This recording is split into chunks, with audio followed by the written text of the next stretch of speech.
Welcome back, everyone, to the Suit Yourself Podcast, part of the Finish First media production team, or website, whatever you want to call it. My name is Austin. I'm one of your co-hosts, joined tonight with fellow co-host Brandon Alessio, who is once again struggling to put the iPad away. It's difficult. The button, my case is broken, and the buttons get stuck. And we are in the midst of potential thunderstorm, and as such, we are hoping that this broadcast will not be cut short, and that this will be one take. I agree. Brandon, have you been enjoying your day? So far so good. Had the day off of work, so it's always a blessing. I'm very happy to hear this. But how about you? Can't complain. Oh, I like that. Any day that you make it to the gym is a great day. I agree. Random question of the day for Brandon. Oh boy. What is your favorite percent of milk? I don't drink milk, to be honest. I don't like milk much at all. I'd say if I were to drink some, it'd probably be 2%. But again, I don't like it, so I don't know. That's my answer, 2% milk. I haven't drunk a glass of milk probably in a decade. Consumed might be a little easier to say. Yeah, consumed, I'd say, unless it's strawberry or chocolate. I know I sound like a 5-year-old. I'm not drinking that. But what about you? Do you have one? And I know this is the question for me, but 2%. 2%? Okay. Yeah, I'll keep it nice and short. I'm glad we're alike in that sense. On a final note, say something nice about presidential nominee Joe Biden. Joe Biden? Yes. He's been in politics for a very long time and has been able to hold a job. Fascinating. Yes. All right. Well, that being said, everyone, we are going to jump right into the show. We are going to start off today's episode by counting down from 19 to 1 the running backs as we have them ranked. We're then going to follow up with a couple segments, running backs that you don't want to own, and running backs that are our favorite for this year. We also have some fan mail interspersed between for the people. Interspersed? For viewers like you. So, if you want to be featured on this fantastic podcast, or I guess not this one, but future episodes, please send in your questions, and we would be more than happy to answer them on air. Incredible. So, that being said, Brandon, how about you go ahead and give us your running backs 19 through 15. Once again, just as a caveat, we went through 20 through 40 the entire time on our last episode, which can be found on our website or our YouTube page. Also, the the audio version of the podcast is available through all major forms of podcasting as well. But how can somebody find those, Austin? I would either go to our website at finishfirstmedia.com, or I would go ahead and check out the links in this YouTube video or the former future YouTube video, or just look it up. Sounds good. Finish First Podcast. So, these are PPR rankings. These are going to be our PPR rankings. And like I said, we're just going to jump right into number 19. Brandon, go. Number 19 is Mark Ingram. He looked nice last year. He looked real nice. And they like to run the ball a lot. It's very handsome. But that too. But there are a few concerns this year with him. First off, there are concerns coming from last year. And it's that Gus Edwards took a lot of carries from Mark Ingram. And you might say, well, yeah, it's Gus Edwards. But they also brought in J.K. Dobbins. So now he's going to be fighting for carries amongst 3 people versus amongst 2. And you might say, well, he's better than those 2. That is correct. He was also better than Gus Edwards last year and still lost out a lot of work to him. Other than that, I mean, that's basically all I have for that. It sounded like you were not that excited about him. I like him if he were the lead back and if he were guaranteed to get the majority of the carries, which he might get the majority of them. But if he were guaranteed 250 carries, I'd say he'd be a top 10 running back. But right now, without that guarantee, it's difficult. He is underrated in the pass game too, which I would like to add. Number 18, this might be a hot take. Oh. It's Nick Chubb, and this is full PPR, as we said, these rankings. So his PPR game fell off a cliff once Kareem Hunt got into the picture last year, which is unfortunate for the Nick Chubb owners. He had a few good stats, though. He had number 2 in yards created in the league last year, which is always good. And that's basically like broken tackles or when there's no blocking and stuff like that. That's where the variable gets taken from. However, he also had a few stats that were good, but we don't know if they'll be able to reciprocate. He was number 3 in goal line carries, which helped him out a lot, but we don't know if he'll be able to do that again. He most likely will. But there is an argument that he could be the best pure rusher in the league, but in a full PPR league or one of. In a full PPR league, it is difficult to draft him very high. He also ran 6.1 yards per carry against a light box and 3.2 against a stacked box, which is very concerning because it kind of fell off a cliff there as well. Number 17, we have Melvin Gordon, a true workhorse, a potential league winner, especially for where he's getting drafted at with ADP.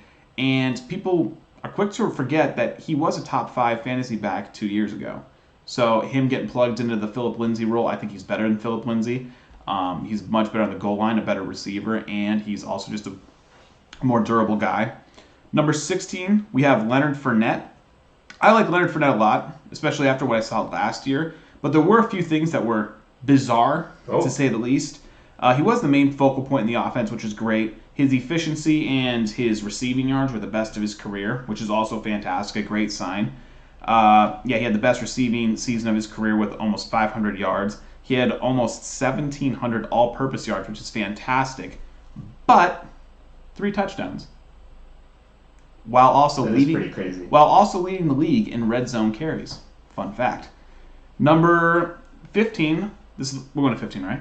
Yes. Okay. Number 15 is Le'Veon Bell. Now, this is coming from somebody who called him Le'Veon Bum all last year. That's just disrespectful. Slightly, but even with all of his woes last year, his 3.2 yard per carry, his 4 touchdowns, even with all that, I still put him at number 15 because you say, well, what if he plays worse than last year? And the question is how? Like, he can't. He can't get any worse. And last year, he can't get any worse either. Well, yeah, he was the 17th. He ranked number 17. So he ranked number 17 last year, and it couldn't get any worse for him. He had 4 goal line carries on the entire season, which is horrendous. And it wasn't his fault, but just what happened. And his offensive line, I looked up on a few sites. Every site I had the Jets' offensive line being top 3 in improvement. Again, when you're improving from a 0 to a 4, that's a big jump, but it's still a jump nonetheless. So yeah, those are my 19 through 15. I would love to hear yours, and if you have any comments or concerns regarding mine at all. So there are not going to be too many arguments for me just quite yet, because most of ours are going to be kind of the same here. Brandon and I have not shared each other's rankings either. No, we don't today. So we're kind of just learning for the first time as well. Kind of like you were saying, I don't have too many, disagreements. I'm going to start with my 19, and I believe I might have actually accidentally mentioned him in the previous episode. I have no recollection, but you might have. It is going to be Todd Gurley is my number 19. I know there were even reports as of yesterday, if I recall. Was it him limping? Him limping, yep. And his knee is clearly arthritic. But they said that he still looked good when he needed to. So I think... Still concerning. It's concerning for him and his knee, but I don't know how concerning it should be for fantasy owners.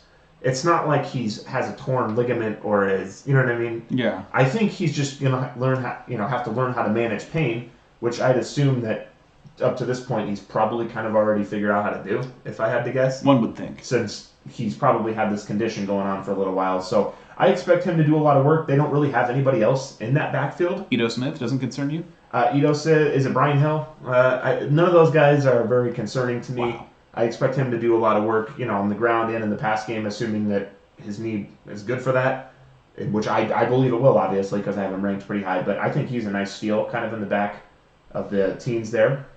For number 18, kind of in the same-ish spot where Brandon had him, I went ahead and put Mark Ingram.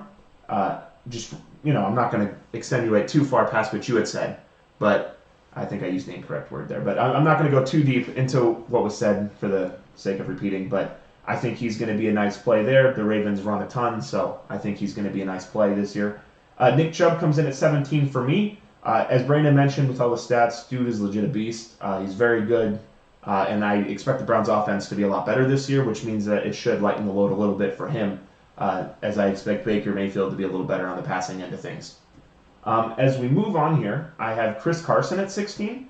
I know he's one that's kind of debated pretty hotly amongst the fantasy community. I tend to think that he's going to be very good this season. I'm sure you're going to mention him if you haven't already. I did last episode, but my caveat with him was I could see him moving up. It's just there's so much uncertainty currently. Yeah, there is a lot of uncertainty with him. I know that, like you had mentioned last episode, I'm remembering it now, the hip was a big concern for him, but from all accounts that I've seen, it looks like he's progressing very well through that injury. And I don't expect this to necessarily be something that's going to hinder him moving forward here. Especially one quick thing, they say he'll suit up, or he's set to suit up and play on week 1. But what does that mean? Is that 4 carries? Is that 3 snaps? Yeah, that's a good question. That's where it gets a little foggy. He's more, to me, one of those guys that, even if he doesn't play week 1, I still think he's going to be a good pick.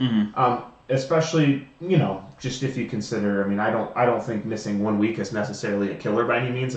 Zeke, that 1 year he missed 4 games, people are still taking him top 10. Yeah, so. My concern is just easing him into if they try to ease him into it, that could stretch across 5-6 games. And I would also say that, Rashad Penny might not be a bad handcuff. No. So that you would, if you can kind of pick them apart or, get both of them, then you're really going to, leverage yourself in a good spot, should he not be playing for the first couple weeks there.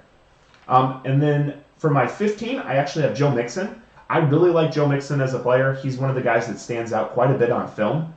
He looks very good, very fast, and it's obvious that he's better than the team, and I think at this point in his career he's better than Le'Veon. But he's another one of those guys that if you're just like, oh, if this team was any better, he'd be. He's already killing it, but he would be doing a lot better. But yeah, that wraps up my number 15. Let's see here. If you would like to move on, very fitting. We're moving on to the Joe Mixon question. Brandon, where did we get this question from? So we were able to get this Joe Mixon question off of Reddit, and a Reddit user named BDarWish submitted this question, and I read it and I thought it was a pretty good question, so I thought, why not answer it on the show? We reached out to him and he said it was more than all right to answer this question, or to ask the question. And let me just go find the question real quick. I have a condensed version of it. I have it right here. Okay, perfect. The question is, why is everyone so high on Joe Mixon? I remember him being a late second/early third round pick last season, and everyone who owned him seemed to be frustrated. He had some good games, and at the end of the season, but why is he now being touted as a potential first-round pick? And if you'd like to start with that, feel free. Yeah, I think there's a lot of reasons. I know I just kind of talked about him again, but I believe he's had over 1,000 rushing yards every season of his career. He's averaging, and I know it's not incredible, but he's still over the 4 yards a carry mark. And, I just think that he's a very good player, and the Bengals offense is only going to get better. And so I think he's a very safe pick in terms of, there's a lot of guys that you could see having a bad season or flaming out, and he's just not one of those guys that I see as potentially doing that. Yeah, especially if you're like, well, what if the offensive line isn't any good? He's shown with a bad offensive line, he could still get it done. And yeah, and kind of to what I was alluding to, I see him as being a guy that only gets better. You've kind of seen, I would call his past seasons, while they're very good, I'd call them more of a floor than I'd call them anywhere close to a ceiling. And so I think, if they get any semblance of a decent pass game with A.J. Green back, hopefully, with the new QB situation, hopefully the offense gets clicking a little bit and they're able to kind of lessen the box. I know that's a kind of a crutch argument, but they're able to kind of clear some more room for him and let him work, because he's obviously shown that he's got what it takes to. I agree, yeah, and it's not like the passing game could get any worse from last year. There were a couple things I looked up that I found interesting. First off, it was Bill Belichick saying that he's probably the best running back in the league. That's what he said. But also, it was his coach just this week had a quote which was very encouraging for owners of him. He said, he gets better as he gets more carries. As the season went along, we got better at getting him more touches. When he's touching the ball 20-plus times, the total at the end of the game means his numbers are usually pretty good. He's been very effective as far as pure touches, carries, and catches. The more Joe Mixon touches the ball, the better it is for our offense, without a doubt. So just with that, it seems like obviously the coach is big on him, and it seems like they're going to be more committed this year to getting him the ball and getting him 20. He said himself, 20-plus touches is a good thing for them. And I think it might, this may or may not be important to mention, but I think that to some extent they may have been tanking a little bit last year. And so not tanking in sense of he's taking plays off, but But if you they're might trying not, to win, they would have played. you're not going to Dalton. run him into the ground essentially on on the deal he's on, and just where the team is. That, and I've heard reports that AJ Green's looking like his old self, his former self, not old, him being old, his former self. And Joe Burrow apparently was so far ahead when they got him that's the reason why they got rid of, for sure, Dalton. They just kicked him to the curb because like, all right, Crazy this how guy's every good. rookie running or quarterback is always light years ahead and incredible. Yeah, Josh Rosen, for instance. But I guess we could segue that into the next portion of the list because number 14 was Joe Mixon for me. Oh. And I do have a couple more things. His team ranks 25th in rushing attempts last year. And if we got anything from the coach this year, it should go up. The coach wants to run more. He ranked number 1 in evaded tackles. It's number 4 in juke rate and number 2 in yards created. So even with an awful line, most of that was created by him. So if the line gets better, the passing game gets better, he only gets better too. So question then for you. Mm-hmm. I know that you've made fun of me for being a big Joe Mixon guy the last couple years. Did researching this in a little bit more in depth, did that change your perception of him at all? Yes or do and you no. still think he's not? Yes and no, because when you were there was a time when you were being an apologist towards him. You're like, oh, like Well, rightfully so. He'd have like 6 points. Like, oh no, Joe Mixon's good. It's like, well, for fantasy purposes, 6 points out of your first round pick is not good. I thought that you were objectively saying he is bad. Well, no, he was on a horrible team. I did underrate him, absolutely, and I might have been disrespectful, I'll give you that. Ooh. But at the same time, if you're not getting it done fantasy-wise, when we're talking fantasy, I'm going to call you a bum. And it's also based on perspective. Like, if you were fifth round, or if you were a 10th round pick getting you 6-7 points a game, he's not a bum. But if he's your first pick getting you 5-6 points a game, he's a bum. So it's all relative. But yeah, he is better than I thought he was based off all the numbers and everything I've been looking in on him. But at the same time, if you're not getting it done, you're not getting it done. And he always has, at least to me, seemed like a pretty healthy guy. Yeah. He's not, going out all the Chris Thompsons of the world. He's not getting hurt every other week, and you're constantly, or even the old Le'Veon thing. He's questionable, or Derrick Henry back in he's questionable every single week. He's pretty, he's usually playing every week, and that's a really nice thing to have, for your team. So. And yeah, he ended very, very hot last year too. Never I a guess, bad thing. yeah, speaking of hot, we have a hot take right here for number 13, and that is Raheem Mostert. Oh. He's one of those guys where, no, he's I either going to take my go jacket a off. lot higher Take or a off the lot jacket. lower by the beginning of the season. He's a guy who's going to move. Just because last year, I see a bunch of people projecting his stats for this year, and they're projecting 700 yards, which is I am one of them. which is fewer than what he had in the 8 games started last year. So as a starter, I'd expect him to, health aside, obviously, I'd expect him to be able to do that. There are some concerns, like the running back by committee, but really, his only true competition is Tevin Coleman. And Tevin Coleman hasn't done anything. Don't you dare discount Jerick McKinnon. What has Jerick McKinnon done in his career? Jerick, excuse me. I can't get his name right. Well, what has Jerick McKinnon ever done? I'll wait. He played in an elite backfield with Matt Asiata. Yeah, he split carries with Matt Asiata. Not split. Shared. Shared. He shared carries with Matt Asiata. Remember when that guy was a thing? No, because he never was a Wasn't he thing. like number 44? He was a thing because he had like 400 yards and 10 touchdowns, so it can helped him out. proudly say, And and he's this a is something. scrub. No, this is something I'm very proud of. I saw Matt Asiata play in person. Get out of here. I saw one person in the crowd. It was at a Vikings game before the Metrodome, or after the Metrodome, but before the new stadium. Yeah. When they were playing at the Minnesota Gopher Stadium or whatever stadium that was. It was an outdoor one, and there was one lady who had a Matt Asiata. I think it was like a shirt. It's probably a custom jersey. I couldn't believe it. Custom made jersey. One in the entire stadium. That's one too many. Yeah, But- I don't know who. There's not even a fullback. Sometimes you get the fullback glove. I don't know who's doing that, but sorry, I didn't. But mean no, to just going into it, interject if we that. looked at the ending of last season and his playoff run, pun unintended, if they were to get that version of him, which I hope they do because it was working for them, if they were to get that for 16 games, he'd easily be the number 1 running back, or maybe not top 3. He'd easily be up there. He took 0 big hits last year. He was a monster in the second half, dominated the postseason. He has a new contract, and he's still in the same Shanahan system. And he ranked number 7 in attempts against the stacked box last year, and he averaged 5.3 yards per carry against that. So it seems like with that system, with his speed and talent, regardless of what defense gets thrown at him, he has success. So if they commit to him, we have a bold prediction. If they commit to him and he is the starter getting, I'd say, 15 plus touches a game, he's going to be a top 3 running back. Bold prediction.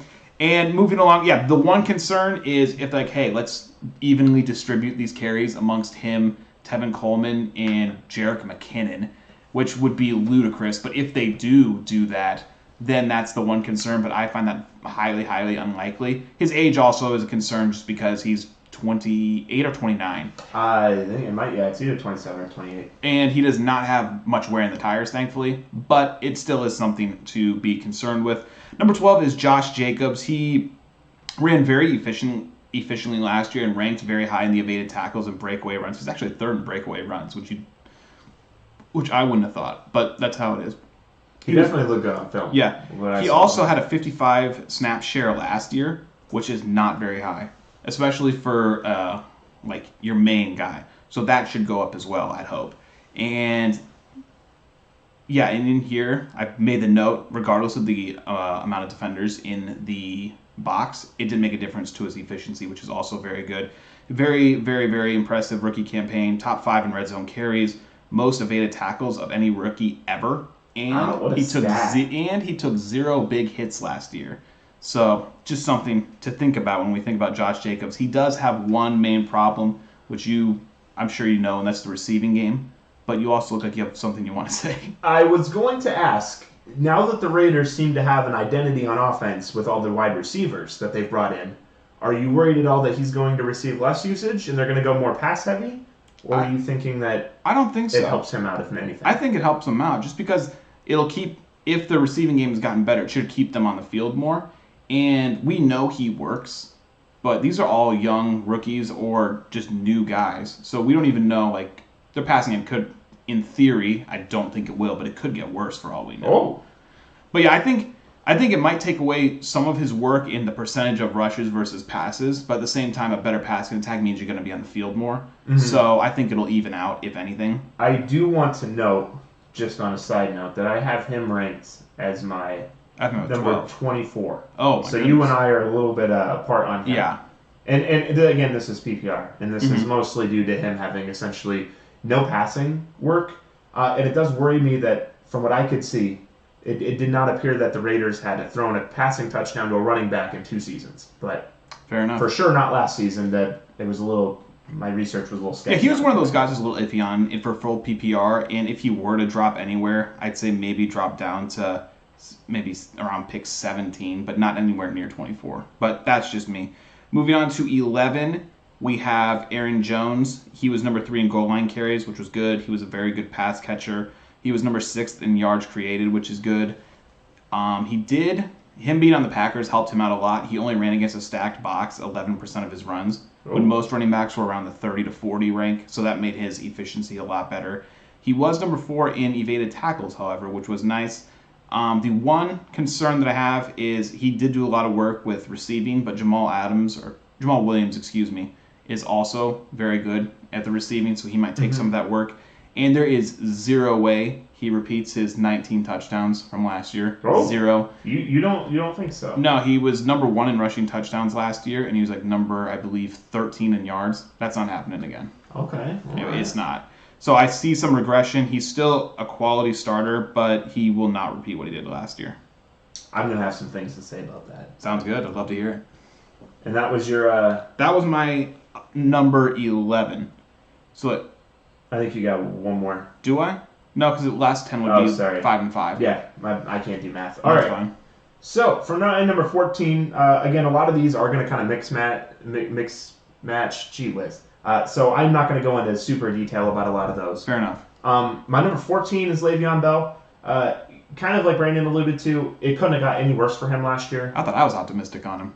Yeah, it couldn't have got any worse for him last year. And I expect his usage rate to be just as high, and so that's why I'm pretty high on him this year. Isn't Ty Montgomery? No, Frank Gore. Frank Gore is the backup, and Frank Gore isn't going to take anything I'm not worried from about him. Frank Gore. No. And so I think he's going to have himself a big year. I think that like Brandon said, the offensive line's going to be better. Sam Darnold's going to be better, not have mono. I just think the whole situation there is going to be a lot better, and I think that he's going to, get a lot of yards. It would be bad if it somehow got worse for him. Well, yeah, I think the touchdowns are going to be up. His yard per carry was abysmal, again, because his yards before contact was abysmal. So I think he's going to have a really nice bounce back year. My number 13 is going to be Leonard Fournette. I know this is another one that we've already talked about. I just think that he's going to be a monster. Him not getting enough touchdowns. Why? I think that's oddly in play for that to repeat, just because I don't know. The quarterback situation is so poor. It's always been, though, and he's always been able to get... I don't think he's going to get 3, but if you told me 6 or 7... I'd argue Gardner Minshew's probably the best quarterback he's played with. Oh, Nick Foles for the two games they got out of him. That's what I mean. I'm looking up his previous It's a very years. low bar. Well, because Blake Bortles is probably better. The year prior, he had 5 touchdowns on 400 yards, and then rushing yards. And then the next season, he has 1,100 with 3. I don't know. It can't go any lower. He's one of those funny guys too that you always think of as an injury concern, but he's had 2 out of 3 years over 1,000 yards. Oh yeah. So it always seems like he had an ankle or something wrong with him. But I think he's going to put together a nice season. My number 12, I have Melvin Gordon, as Brandon discussed. I think you had him at around 18, was it? I had him high. Yeah, he's one of those guys who I like him a lot.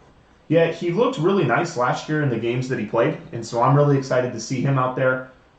He also gets a ton of pass work, which Philip Lindsay didn't really do. No, but he was oddly bad at it. Yeah, and I think he's good enough that he can take a lot of work from Royce Freeman. Yeah, Royce Freeman. And I think that they're going to go back to using Melvin Gordon kind of like the Chargers did. They should. And I expect him to have a lot of yards, a lot of passing yards, and in turn a lot of touchdowns. I kind of want to bet on the Broncos to have a deep playoff run this year. Yeah, I picked him up in my dynasty league. I think the Broncos are going to be real nice this year. I feel for the first time in forever too, they actually are going to have competent quarterback play. So. Yeah, he was not bad last year. They had solid receivers. Yeah, I'm actually pretty excited about Denver this year, just on the whole there, and my rankings are going to reflect that moving forward. My number 11 is going to be Miles Sanders. He looked incredible last year. If you watch the film, he looks really good. He's one of those guys that if you didn't try to project out just by watching him, you would probably try to argue would be better than that, just because of how he looked and.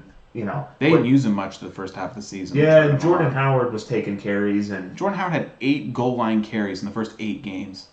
Yeah, that's kind of wild. That shouldn't happen. I'm expecting him to have a breakout year. I know this is not a hot take. He's been one of the quote unquote popular names to be floated around in fantasy. I'm very excited about him this year. But yeah, I think like most people, I honestly don't think he'll probably last in most drafts to number 11. But I think that he's going to be a very solid play, and there's not going to be a single person who regrets drafting him. And so that's going to wrap up mine. We are then going to move to a Reddit question. No, this one actually wasn't Reddit. This one... this was a Google question. This was the Google one, okay, yeah. I'm sorry. I got confused with my questions. I have a funny origin, relatively funny, origin to this question, and I was, in doing research, I wanted to make sure I had the total yards right for Leonard Fournette. So I typed in the search bar Leonard Fournette. I was going to do stats, and I forgot. And it pulled up everything. And the top questions, they have questions on Google, was, is Leonard Fournette good? And I laughed at it. I'm like, wow, that's disrespectful. But then I thought about it. I was like, is he good? The internet wants to know. Yeah, and based off the stats, I could see an argument for both sides. So what do you think about that question, Austin? Do you think Leonard Fournette is good, or do you think he's overrated, or do you think that he's an average guy in a good situation, or just plain bad? So, from the film that I watched about him, I took a couple notes on him, and I thought that might, be something that was worth noting. And this is going to sound stupid, but one of the big things I always noticed about him was that he doesn't leave yards on the field, and that he always falls forward. And that he doesn't get I wrote a lot of things down, but he breaks ankle tackles extremely well, too. And so, this kind of combination, it's going to be a very tough runner, and kind of a little bit to our point of what we talked about earlier, that, to me, essentially everything that I wrote down, I only listed 3 out of the million things I wrote, but that bodes really well to do well on the goal line. Mm-hmm. And I think just his style of running, I just worry about the quarterback situation in the offense. Fair enough. But I think, yes, he is in fact good. If you watch the film, he looks very good. Look at his stats, they're good. I mean, just everything about him. I think he's a good player. His off-the-field antics are kind of weird, and He's He, always he went looking off to like Wyoming or something last year to train, and he somehow came back way better. Yeah, and he's always Like, having fair enough, problems with Tom Coughlin. I think he just gets a bad rap because people always think of him as being hurt or questionable every game, and he has off the field issues, and to some extent. I'm not saying he's breaking the law, but it always seems like he's like a trade candidate. So I think it just builds the block a lot. Yeah, it just builds like a thing in people's mind where they're like, this guy, kind of like a negative connotation. So yeah, but to answer the question in short, yes, he is very good. I think he's good too. I don't know if I go very good, but I think he's good. He has shown improvement. I guess not his second year, but like from his first year to his third year, he has shown improvement. He's gone up with efficiency wise. Basically everything but touchdowns has gone down, and he's an underrated pass catcher. I think you mean gone up. Gone up, yeah. Excuse me. Like his first couple of years, he was okay. Through his first 2 years, he had 74 targets. Last year alone, he had over 100, or he had 100. I noted that as well. He is very underrated as a pass catcher. When I think of receiving backs, I don't think Leonard Fournette. No, exactly. When he gets fed, he's a beast. Yeah, he 500 yards, no touchdowns. Figure that out. But he just didn't score all that. Yeah, it's wild. Just looking at it's wild. His first season he had 1,300 yards and 10. Last season he had 1,703. I think the big thing that people are concerned about is the health, and also his second year was really bad, and he was hurt as well. So I'd say that's where the negative connotation goes. 2018, he only played 8 games, and he averaged 3.3 yards per carry, which is absolutely atrocious. It's inexcusable. But last year, he went away to, I think, Wyoming, did his workouts on his own, and the team signed off on it, and he came back with 1,700 yards, which on his most efficient clip. So, yeah, I think he's good. I don't think he's great. Because his career yard per carry is only a 4, which, again, there are a lot of variables for that. But I feel like if you were a great running back, it would be higher than that. And kind of like we mentioned, I think he just gets killed a lot in people's mind for being the guy. Yeah. Like nobody's excited to draft Leonard Fournette, I feel like. Yeah, before doing research, I'm like, oh yeah, he's an okay receiver. He had 500 yards on 100, or he had over 600. He had a lot of yards. I closed the tab right as I said that. I couldn't remember what number I read. But yeah, he had 100 targets, 76 catches. A 76% catch rate isn't bad at all. He had averaged 7 yards a catch, etc. He was fine in the receiving game, which is something I think he's underrated at. But yeah, that's my opinion. I think he's good. It was a strange. I was not expecting to see that question when I typed in his name, but I'm like, yeah, that's fair because he wasn't good last year.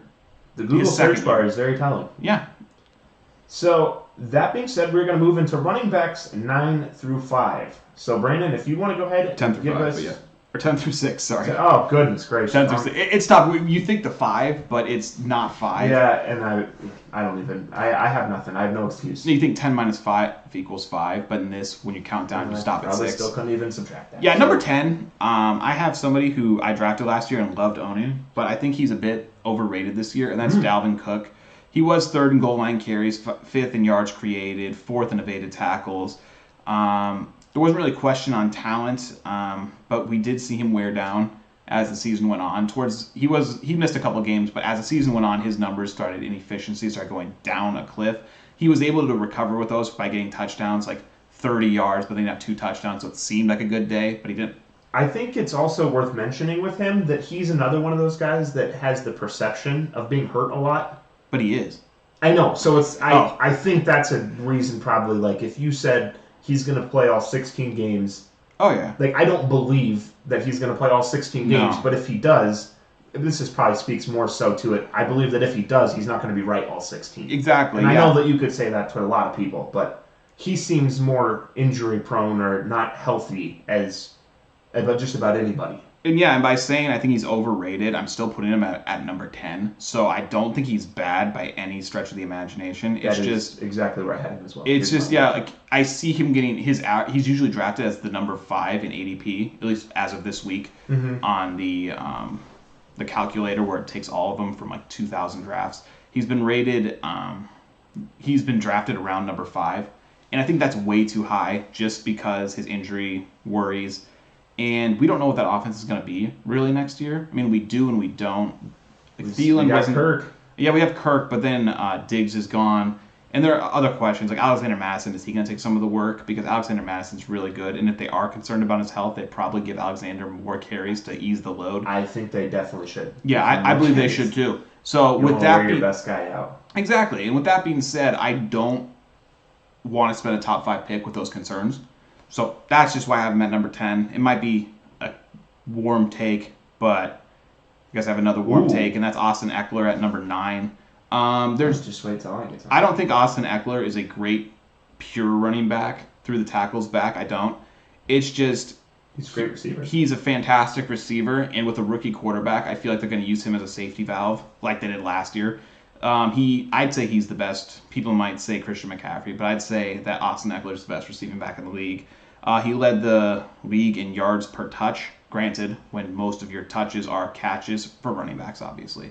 When most of your touches are catches, that's going to happen, but he was still very good at it. Another really interesting stat, 92 catches, which is fantastic, only 2 drops. It's like essentially a 2% drop rate, which is fantastic, especially for a running back.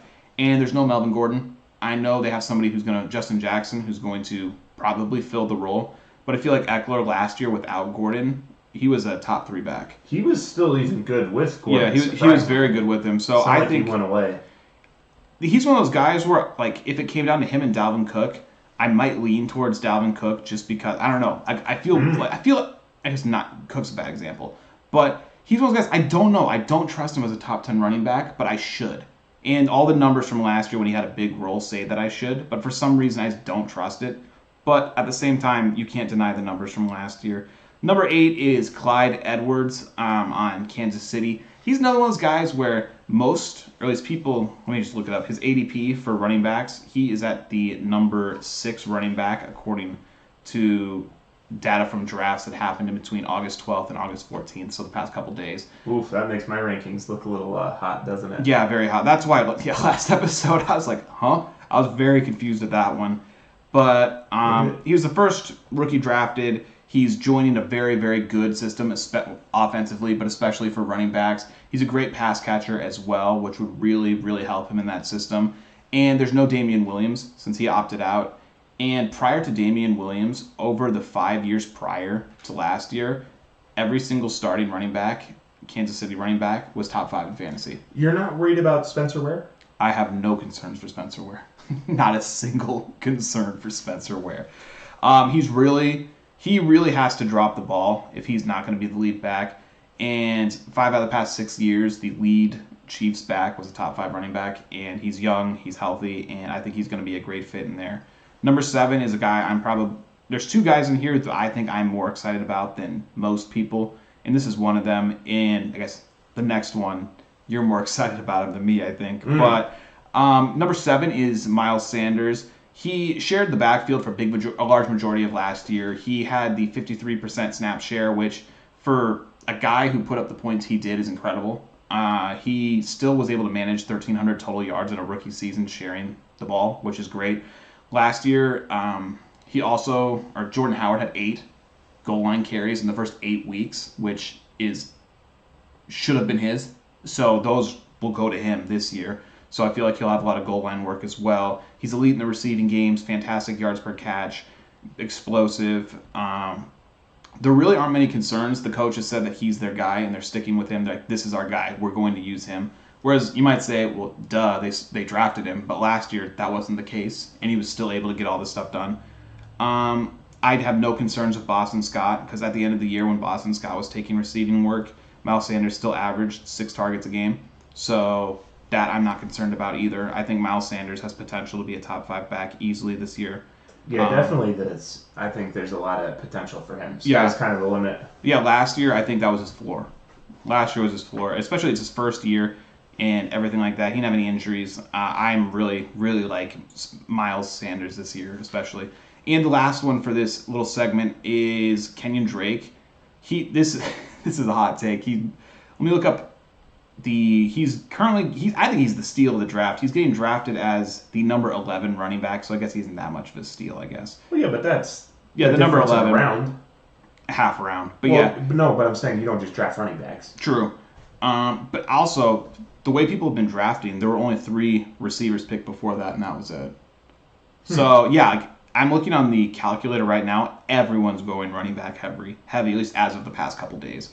And that's taken from 2,200 mock drafts. So it seems like everyone's very excited about running backs this year. And Kenyon Drake, I think he was a great fit, or I don't think, I know he was a great fit in the Arizona system last year. He ranked as one of the best pass blockers too, which will keep him on the field. It's not a concern. He's a great receiver. He stays healthy. He's a true workhorse. Do you think he's an upgrade from David Johnson? The David Johnson of last year, yes. David Johnson, and that he was one of those guys, Kenyon Drake, who made me think that David Johnson sucked. Like, I was watching him, I'm like, oh well, the Cardinals' offensive line isn't very good. Their passing game isn't fantastic. They don't have many good receivers. Blah blah blah. And I was making that excuse for David Johnson. And then Kenyon Drake showed up and absolutely killed it. So at that point, I was like, no, David Johnson just sucks. So I don't know if I'd say he sucks. Last year, he was not right. He was hurt. Like, that man could hardly run. But it was the thing, I had a bunch of excuses, and Kenyon Drake kind of, those evaporated, the excuses evaporated when Kenyon Drake was out there absolutely killing it. Remember the days of Andre Ellington and CJ? Fun fact, good times. His supposed breakout year, Andre Ellington, I remember I drafted him with a second or third round pick, and I was so hyped. And people were also really hyped, and they're trying to trade me for him. I'm like, no. And I was so excited. I don't remember a year where Andre Ellington was a second round pick. I think it was a third then. But he was really hyped. And his coach, I think it was Bruce Arians. I can't remember who the coach was at the time. But he was like, we're going to try to have Andre Ellington lead the league in touches. I was so hyped. And he was just terrible. So he was not built for an every down back. No, his rookie season he was fantastic. Yeah. It was Chris Johnson didn't look like an every down back either, but they're both on the same team. But yeah, it was just that's my one memory of Andre Ellington. I didn't mean to hijack her. No, you're good. But yeah, that was a tough scene to say the least. But yeah, I don't think Kenyon Drake drafting him sooner than most. I don't think that would be a tough scene at all. I think that'd be a very smart move. Oh. All right, so my turn. I will start with my number 10. Again, this is going to be very quick. Dalvin Cook was my 10. I said my piece back when we were talking about him. He's going to be very good. I have Alvin Kamara at my number 9. Ooh. I know people probably have him a lot closer to 1 than I. I think that he's going to be very good. I think Latavius Murray also gets a lot of work. I think he was, and there's reports coming out that he had the torn MCL or something last year, the MCL. With the MCL last season, and so he was probably a little hurt. I think he's going to put together again a very nice season. These, between my numbers 9 here and my number 3, I literally have 30 points of difference between the top and bottom. So he's right there in the elite category. I just expect everything to be the same with him. I expect him to be a little better, given the better knee. Given Drew Brees being there every game. I expect the offense to be a lot better than it was last year. So I'm expecting him to be up, better than he was last year. Number 8, I have Zeke. I know, again, most people probably have him in the top 5. He just looks very bad on film. I watched his film. He just looks really slow. I don't know what it was. Old Zeke looked very bursty and very good. With Zeke, to me, it felt like if you would have put an example of Christian McCaffrey or Saquon Barkley in that same backfield, they would have had a ton more yards. I think he's one of those guys where for football, he's overrated, but for fantasy, he's been consistent enough where he garners He's going to get a lot of touches. Yeah. Which, I mean... His health has also been extremely underrated. He hasn't missed a game due to injury yet. No, that's a good point. He's more of a safe option. Yeah, that's why I have him in my top 5. It's just because I know. You know what you're going to get. But continue, sorry.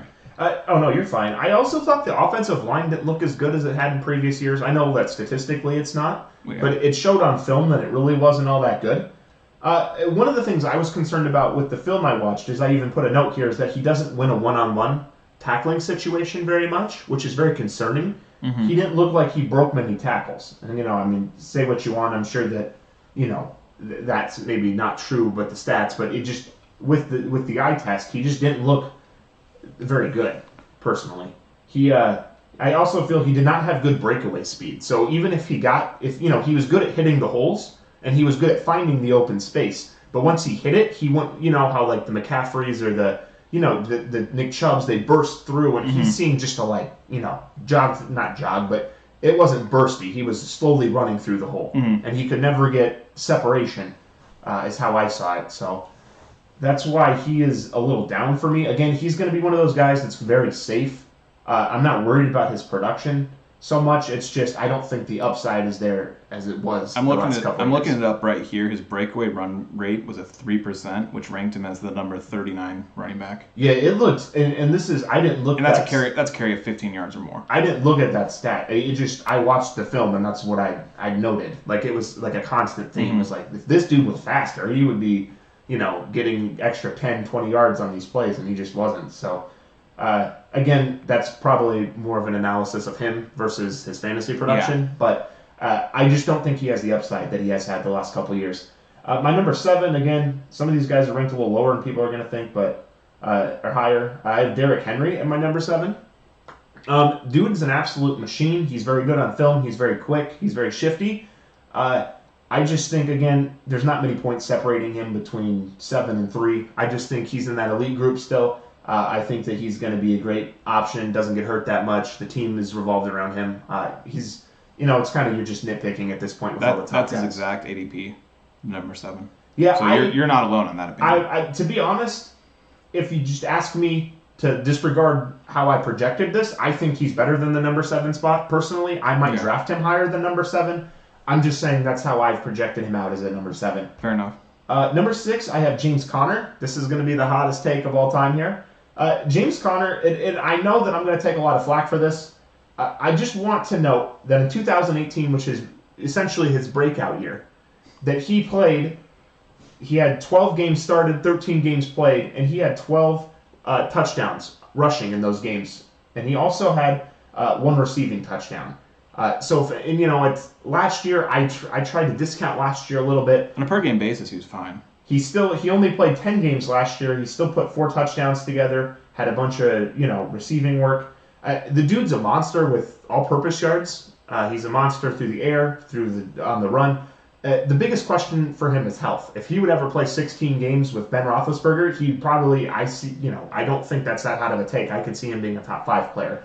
I'm more so, I'm hesitant, and everybody else is going to be hesitant because if we're being honest, nobody truly believes he's going to make it through 16 games.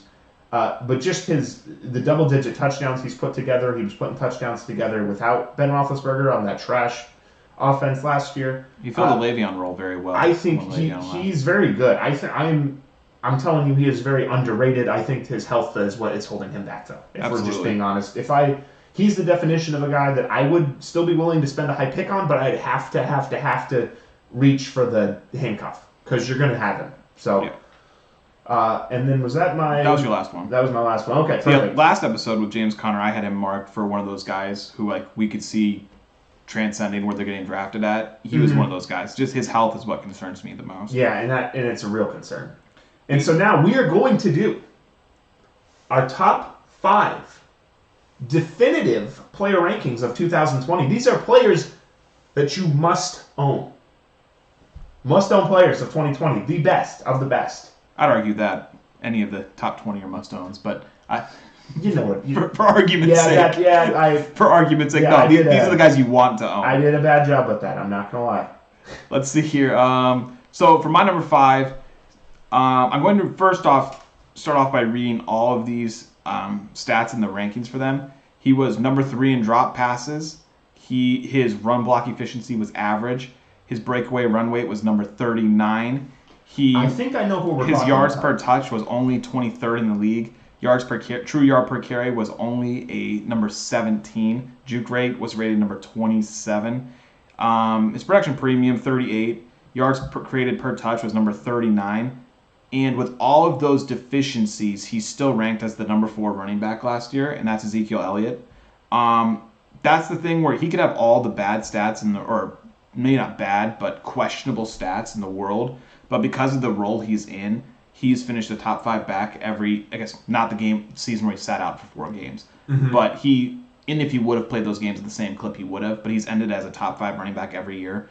And that, yeah, it's Ezekiel Elliott. It does make it hard to bet against him. Yeah, just because he could have all those things going against him, still number 4. The usage and the health is the... There are a lot of misconceptions about him. I have a friend who's a Cowboys fan, and he said, well, Ezekiel Elliott is the best rush blocker, or he's the best blocking running back in the league, and by the numbers, he is number 13. So there's misconceptions. People say he's bad. Yeah, people say he's a fantastic receiver, or they say he's a bad receiver, but he's all right. But then I hear people say no, he's actually very good. But then he has the third most drops. So there's concerns there as well. His efficiency's been pedestrian. But even with all this, again, he's still the number 4. He was still the number 4 running back last year, and he always stays healthy. So there's a lot to like about him. There's a lot of stuff that you don't like about him, but it seems, for a fantasy perspective, that stuff doesn't matter. I think that there's also a chance he could get back to old Zeke, too. I think, Wait, he ranked number 4 last year. I mean, I'm just arguably saying, that is old Zeke. I'm saying, with his explosiveness, his quickness, I think those are things that I don't think he's old enough or has enough wear on him that he would... I don't know why he's younger than me. Yeah, he shouldn't be falling apart, so... I don't see any reason why he wouldn't, be better this year. Yeah, he's just a safe pick. Very safe. Unless he tears an ACL, but he's never done anything close to that. As long as he stays healthy, which of all the people in the league, he's probably the most likely to. He'll be a top 5 back. So that's why I have him in the top 5. Mm-hmm. He's not going to be number 1, but he'll stay around the top 5. Alvin Kamara is my number 4. This one, I could swap those two if I wanted to. These guys are so close. Honestly, most of the top 5 or 6, 7 are going to be pretty interchangeable to some extent. I'm expecting him back an up year this year with Breeze coming back, because they had Teddy Bridgewater those 6 games, and his touchdowns declined significantly last year. He was apparently playing on a torn MCL. He is very elusive. He ranks number 11 in evaded tackles. He's an elite receiving back, and for PPR, it's what you want. He had 5, or he's number 5th in targets, excuse me. He did also benefit from the system a bit.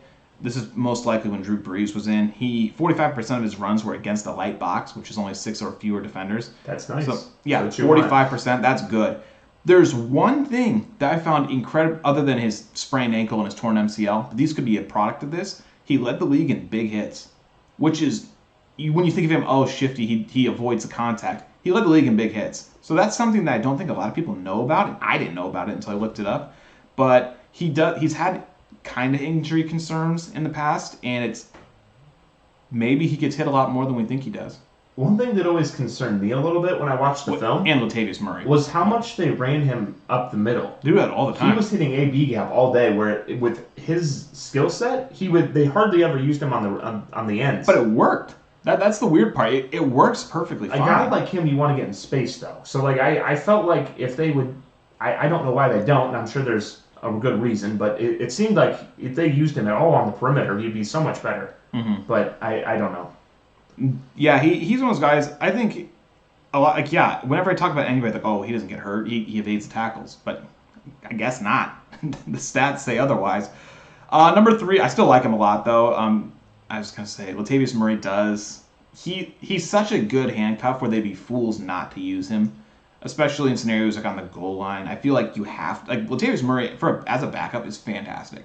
So that does always worry me a bit. If they have a playoff spot locked, or if they're close, they might want to keep him healthy and give him less target or less carries as well and use Latavius. Do you feel that you would need to handcuff Latavius? Is he a must grab if you have Kamara? I think for where Latavius Murray is getting drafted in the ADP, I believe it's round 11. I think he's a must-grab for anybody at round 11, let alone, especially Kamara. Well, I mean, would you go out of your way? At round 11, let alone draft him at round especially Kamara. Yeah, if I owned Kamara, I'd do it. Oh. But at that point, it'd be a reach. But it's one of those things where I think everybody should at least try to get him, just to be safe. Let's see here. Because, I had him last year, and the 2 games that Kamara missed, he scored over 20 points each game.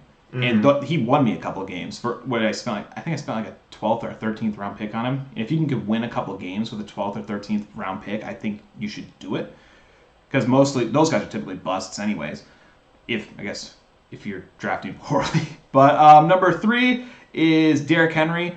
I am overrating Derrick Henry, I think, just a little bit. It seems like from the ADP and from what a lot of people are saying, they don't like him as much as I do. But I really like him, even in the PPR league. He ranked number 8 in true yards per carry, which gets rid of garbage time and the big runs, so you can see his consistency, which shows that he's very consistent. He's very consistent. He ran against an average of 7 defenders in the box, which is very high for the league average, and he was still ranked number 8 in consistency, which is great. Generated 34% of the team's total offense, which is number 4 in the league. 7th in evaded tackles and number 2 in breakaway runs. Everybody views him as a power back, but he's 7th in evaded tackle. Granted, he probably led the league in carries, so his number will be up, but number 2 in breakaway runs. And my biggest complaint, I do see his receiving numbers going down before I go into the complaint. Last year, if they can go any lower, last year he had 200 receiving yards, or maybe not lower, maybe stay the same, but he had an 80-yard touchdown week 1. So if you take that away, for essentially the season, you're trying to steal his big plays back. That's a fluke for him. So if you take that away, he had for Derrick Henry, Derrick Henry. Yeah. And so let's fine. He has a surprising amount of breakaways. After that, no, that was just I'm talking about receptions. Oh. No, breakaway, he was number 2 in breakaway runs. Mm-hmm. So receptions, he had 200 yards last year. With week 1, he had an 80-yard. That means week 2 through week 17 or 16, he had 17 with the bye. He had 120 yards, which is not good. But they got rid of Dion Lewis, so I feel like his number might go up a little bit, but I don't see a big jump there, unfortunately. The one thing that bothers me to no end with the naysayers on Derrick Henry, the Titans are running him into the ground. He's going to have a career. His career is going to last until he's 25. Don't draft him in a dynasty league. This is a dynasty, kids. Yeah. Don't draft him in a dynasty league. He's going to get hurt. He has less career touches than Christian McCaffrey. I have not heard that complaint about Christian McCaffrey once. But he's still pretty new. Yeah, but eventually you'll hear it. Henry's played one more year and has less career touches. Fun fact. But that was very fun. Everyone is so concerned about Derrick Henry's health, whereas their guys like, we can't have him. We can't have him top 3. His health concerns. But then guys like Christian McCaffrey had 400 touches last year. That's a concern, and I have that as a concern with Christian McCaffrey. I do think as a player, Christian McCaffrey is better, but I think the whole narrative that Derrick Henry is getting run into the ground and has 1 good year left, I think that's a load of nonsense. But yeah, if he were to surpass 2,000 yards this season, I honestly wouldn't be very surprised. Those Titans backs. CJ2K 2.0, but he was so good last year in the postseason. 2.0, they couldn't be any different. I know. But they both generate success. Fine, DeMarco Murray 2.0. I forgot about him. But yeah, it's just the way they ran last year in the playoffs. They ran him into the ground, and teams still couldn't stop him. They knew exactly what they were doing, and they couldn't stop him. And I feel like this year with Tannehill especially, once his numbers went way up with Tannehill, especially with the play action pass, I feel like they're going to utilize that more. And I feel like the Titans, I was going to say, are going to be a sleeper team this year, but they made it further than Baltimore last year. So they're not a sleeper. They were really good last year. Mm-hmm. But I could see Derrick Henry, I wouldn't say easily, but if he were to stay healthy all 16 games, I'd say it's about a 50-50 that he gets at 2,000 yards. League MVP? You put money on it? No, running backs don't get league MVP. Oh. Adrian Peterson didn't get his league MVP when he had 2,100 yards. It's a shame. Yeah, I think Derrick Henry is going to lead the league in rushing yards again pretty easily. Yeah, it definitely would be a surprise. I say again, I'm not sure. Was Nick Chubb ahead of him last year? I know they were really close. Again or not again, whatever. I believe he's going to if he plays. I thought he led the league, but I could be wrong. If he plays 16 games, I believe that he's going to be the number one running back, the leader in rushing and 2,000 yards, or around that clip. Yeah, he led the league. Oh, I'm not done. Yeah. Number 2 is Saquon Barkley. He had a little bit of an off year last year. But the offense? Yeah, he blew his ankle out week 1, and I think never a good strategy. No, you don't want that to happen. I don't know what he was thinking, but he came back week 3, and he wasn't the same. He was still great, but he wasn't the same. 20% of his carries came against the stacked box, and surprisingly enough, I guess not surprisingly because he's ranked number 2, but he averaged 5 yards per carry against the stacked box. So the defense doesn't seem to really affect him much regardless of what they throw at him, which is always good. That was why I was a little worried with Nick Chubb. Like, if they choose to stack the box, that like when he averaged 3.1 yards per carry, that's a little concerning because you can stop him. Whereas this seems like you can't really stop him. I mean, you can, but not consistently. He's a great receiving back as well. But there's one stat that blew me away, and you mentioned how poor their offense is. He had 5 goal line carries last season. That ranked 26th, and he had more than 5 touchdowns. So I guess that just shows how good he is. But yeah, I have him as the number 2. And the number 1's the obvious consensus, Christian McCaffrey. Do I think he's the most talented back in the league? No, I don't. But he's in the perfect scenario, PPR monster. Number 1 in targets, number 1 in opportunity share, number 1 in touchdowns, number 1 in goal line. Or no, he's number 2 in touchdowns, excuse me. Number 1 in goal line carries. His receptions have increased every single year. One thing that both leaves me optimistic and one thing that scares me is Teddy Bridgewater. I hate Teddy Bridgewater. Not personally. Not personally, no. I hear he's a great guy. But as a player, well, I guess his fans make me hate him. But as a player, first off, Twitter acts like he's the second coming of Jesus. But second, he won't throw the ball further than 5 yards. So that could help Christian in the sense where we'll just dump it off to him all the time, but it could also hurt them because it could pull the defenses in. So I don't expect him to have as good of a season last year, but then again, that's not a bold claim because literally nobody does. So I think too, their receiving core is actually really good. So it's just gonna be a waste though. I think there's a world though where some of the pass work moves on to other people. I mean, they went and got Robbie Anderson. They have the 2 existing guys that are really good. Why? I'm still 4 months later. I'm still blown away by that Robbie Anderson. Curtis, side. Robbie. You don't have those guys and then not use them. It's kind of the. I'm going to be avoiding Robbie Anderson like the plague, but that's just nothing they need. That's for next episode, I guess. Well, yeah, I mean he's a downfield guy, so I don't know why. With a quarterback who can't throw downfield. It's like having a deep threat for Alex Smith. Just like, why? What's the point? Yeah, but yeah, I don't see him repeating his glory of last year. Again, that is probably the coldest take of all time because last season in a full PPR league he averaged 29.7 points. Obviously, I did not know it was that high. Granted, he had 1,000 receiving yards, 1,400 rushing yards, 116 receptions, 19 touchdowns. He's another one of those guys I'm worried about in the sense where I'm looking at his touches. Yeah, I'm sorry, I said 400 earlier. He had 403. He had 403 touches. He's still young, but that's kind of concerning. Like, they're not all rushing though. No, but you're still getting hit. And it's just a lot of hits. And he's obviously the focal point of the offense. So if a good running back were to get hurt, I'd say it's safe to say it would be him just because he gets the ball the most. From what I saw on film, he did do a pretty good job of staying away from contact. Yeah, and I'm not hoping he gets hurt by any means. It's just... He didn't take a lot of big hits from what I saw. That's good. I guess I could look up how many big hits he took, but I guess I'll do that later. But yeah, his 29.7, that's not happening again. I could see it going down to around 20 to 22, which is still fantastic and great for a number 1 overall pick. Mm-hmm. But yeah, a lot of people are saying he's leaps and bounds ahead of everybody. Last year he was, but this year, like a healthy Saquon, I could see him doing just as well. Oh. Granted, but there's value behind it. So in my main league, I have the number 1 pick. I'm not gonna not take Christian McCaffrey just because he has that much more value than the other guys. Like everybody views him as significantly higher than everybody else. I just don't. Mm-hmm. But yeah, that's my top 5. So I guess if we want to do a quick rundown, top 5, we have Ezekiel Elliott, Alvin Kamara, Derrick Henry, Saquon Barkley, and Christian McCaffrey. I'd say the one hot take in there is Derrick Henry because a lot of people like him around the 7 range, 6, 7. But other than that's my list. What about you? So I don't think you're going to like most of my list. That's fair. My number 5 starts with Aaron Jones. Aaron Jones was a monster on the touchdowns last year. You don't think that it can repeat, but look at the Packers' skill positions. I mean, name 3 receivers on the team. I think you're really discounting Allen Lazard, Iowa State grade. Allen Lazard.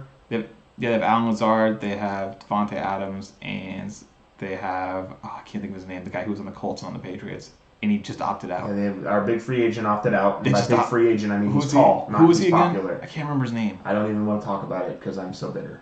I'm not. But what is his name? It's bothering me. I'm not going to talk about him. Moncrief. That's it. Moncrief. No, it's not Dante Moncrief. Is it Moncrief? No, he's been on a million teams. In I our know. league. He's been passed around. But I have Aaron Jones as my 5. He's going to have to pick up for the slack on the wide receiving end because our wide receivers are terrible. So I say we because I'm a Packers fan. I would imagine that I think Aaron Jones might not have the same amount of touchdowns, but I think he's going to be close just because of how much usage he gets just in every situation with the rushing, the passing. I think he's going to be our go-to guy outside of Devontae Adams and a little bit of Lazard. So I expect kind of the same out of him. And he's a great route runner. He does downfield catches. I remember he had a massive one last year that was really impressive. He's just very good in space. And I think the Packers are clearly a run-first team now. Whether or not Aaron Rodgers likes it or not, they're just a rush-first team. And I think that he's very good and that kind of what he does is tailored for the system that they're trying to run, Matt LaFleur is trying to run down there. So I think he's going to have another huge year. So I would not be hesitant at all to take him top 5. Another hot take is going to be Austin Eckler at number 4. Austin Eckler, I believe Brandon mentioned a lot of the stats about him, but I believe he had the most receiving yards of any running back in the history of the NFL. I believe it was. I don't think it was that much. I think But I could be wrong. I think he did, and it was No, because he only had 993. for a running back. Christian McCaffrey had more. Maybe 12 more. There was something about it. I don't know if it was receptions, target. I thought there was. It was probably drop rate. He had 92 catches and 2 drops. That is very impressive. I just don't see the offense turning away from that, especially given the change on the quarterback end. And the fact it was the one thing that worked.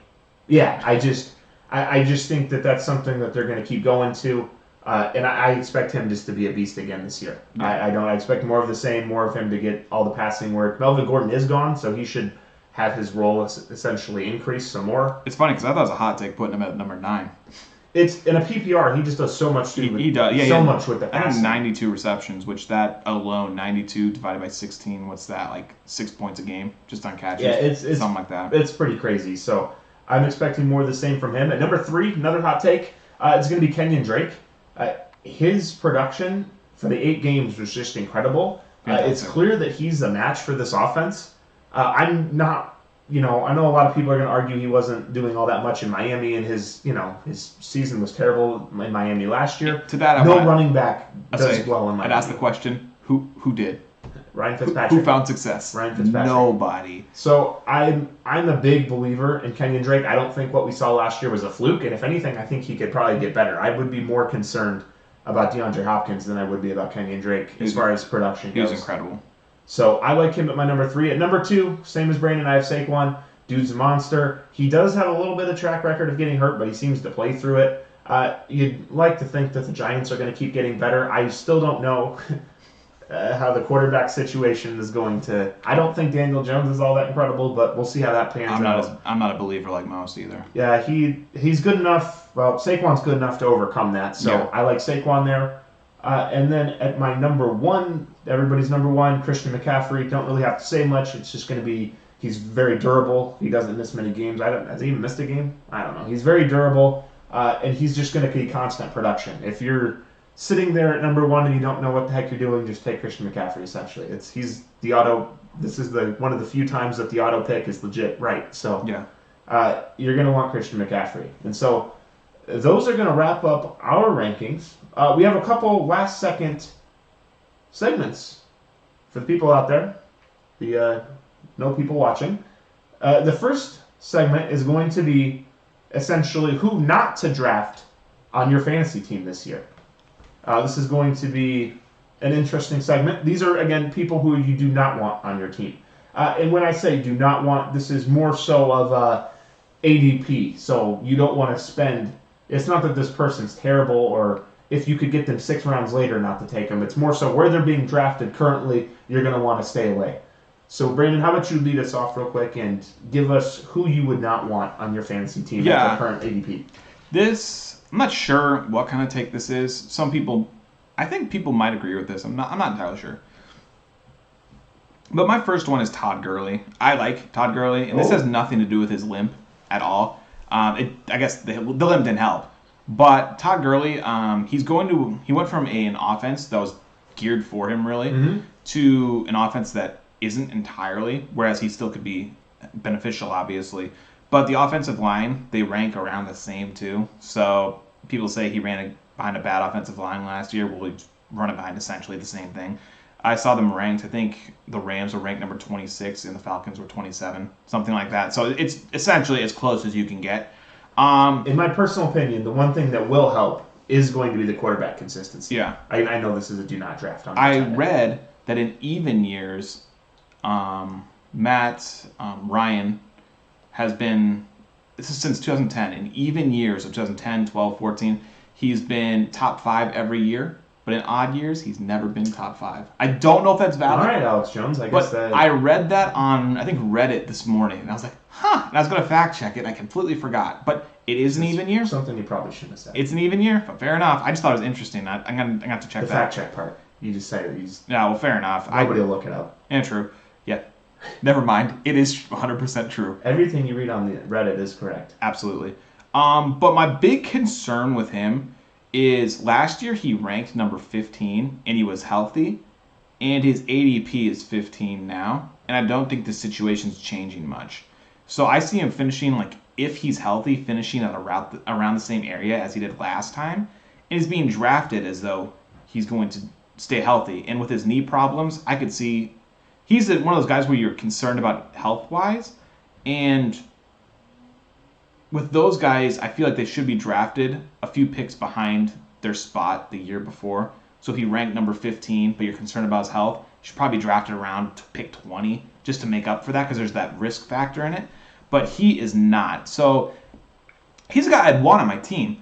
But if he, not at the ADP where he's at ADP overall number 24, which is the 15th running back, and that was essentially where he ended last year. So I don't like him there. All right. I only have a couple here. My first one is going to be Jonathan Taylor on the Colts. According to the website I was using, he is the number 22 running back being drafted. I understand that at that position, he is more of a high upside play than anything. I just think there's a lot of uncertainty in that backfield, and if you told me Marlon Mack, it's more so that Marlon Mack is ranked behind him. I think that Marlon Mack is still going to finish with more yards, personally. I don't, but I also have him on my list for reasons. I think that whole running backfield, the backfield is going to be a little bit of a cluster, and so that being said, I just think that Jonathan Taylor is a little too high for me, especially given how much further ahead he is of Marlon Mack. As you're just kind of hoping, and again, I guess I get it if your running backs suck and you just need like a prayer. Just I need something. Not for where he's getting drafted at, though. But yeah, it seems a little expensive for a guy we don't even know if he's going to be the primary back at any point. Most people are hoping that ends up being the primary back. So I know at 22 it's more of a high upside play, but a little too much for me. That he was another one I had on there as well. His ADP, as of the past couple of days, has been number 40 overall. And an early 4th round is a huge investment for a rookie who might not even win the starting job. I think he's better than him. But think of all the times, at least in the past couple of years, where there's been a good running back, or a running back who had success the year prior, and they bring in a rookie. I mean, I was all hyped up on Royce Freeman a couple of years ago. He was a 4th round pick. That blew up in my face. There's been I can't think of the other ones. There's been quite a few of them. Monty Ball. I mean, maybe that was a few years ago, but he was a top first round pick. Bishop Sankey? I don't want to talk about Bishop Sankey, but it seems like there's a lot of rookie running backs getting picked around the 4th round in the past years, and very few of them pan out. And a lot of times it is like Noshan Marino was just simply better than Monty Ball. And I don't think he will be. Marlon Mack will be. But Jonathan, he was good last year. And if Jonathan struggles or if he fumbles a couple times, because he had fumble problems in college as well, I could feel like him getting shelved. But he's one of those guys where I thought he could be a league winner, which he can, but I don't want to risk an early 4th round pick on somebody who has a slight chance of being a league winner, especially when Marlon Mack exists. Yeah, they're writing him off too quickly. So was he one of your guys as well? He was one of mine. All right, so my next guy, I have DeAndre, I think that's his name, DeAndre Swift on the Lions. This is going to be a very similar take to my Jonathan Taylor take. I am not convinced that he's the starting running back, personally. I think that he is going to be used. I just think Kerryon is still probably, and again, a lot of it comes down to health. Kerryon's still wearing the brace. We don't really know where he's at right now health-wise. I just think that Kerryon is still good enough that you can't just pencil DeAndre Swift in there to be the number one guy. And so that the Lions typically don't run very much in the first place. So essentially, he's on the website I used, he's being drafted as the number 25 running back overall. Again, I get that that's a high upside shot in the dark sort of thing. I just don't think that he's going to transcend anything. I mean, name the last time a Lions running back was a top fantasy option. I'm gonna, you're not going to be able to name it. That 1 year Reggie Bush, but then the next year he was terrible. Reggie Bush. Yeah. So yeah, it's unfortunately I have Kerryon in Dynasty. I don't want anything to do with that Lions backfield. Unfortunately. So I'll let you go ahead. Back to you. This will be my last one. Again, I was kind of talking to Mess about him earlier today, and it's Dalvin Cook. I love Dalvin Cook. I think he's very, very good, and I think talent-wise, he's one of the very best. The problem with this is last season he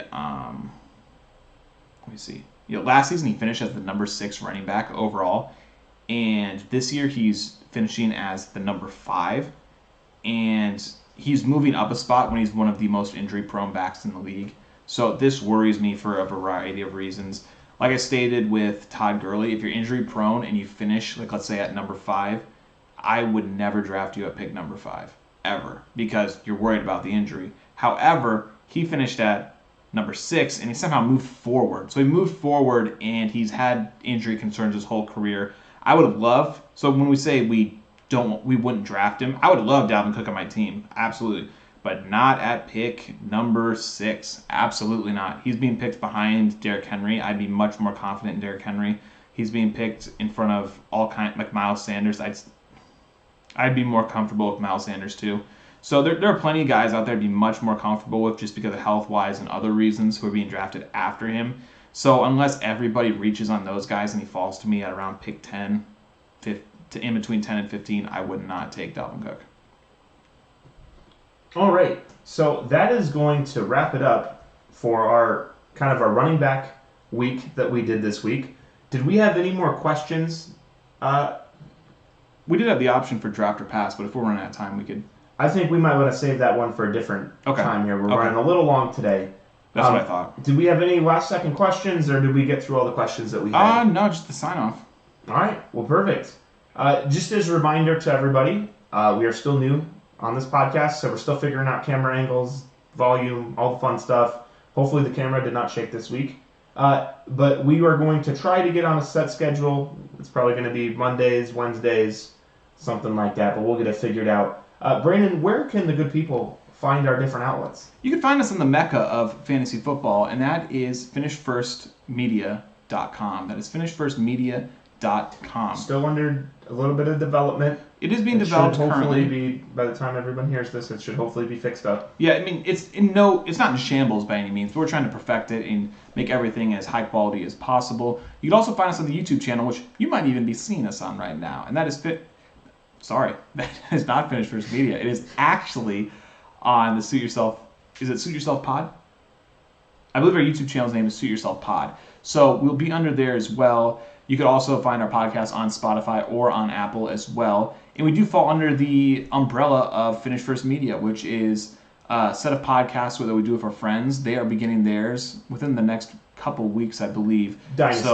So as time goes on, be sure to check them out and see what they're up to. And yeah, since we are a young and a growing production, we would any support helps. So please give us a like, give us a share with your friends, but not the ones in your league because these are your secrets.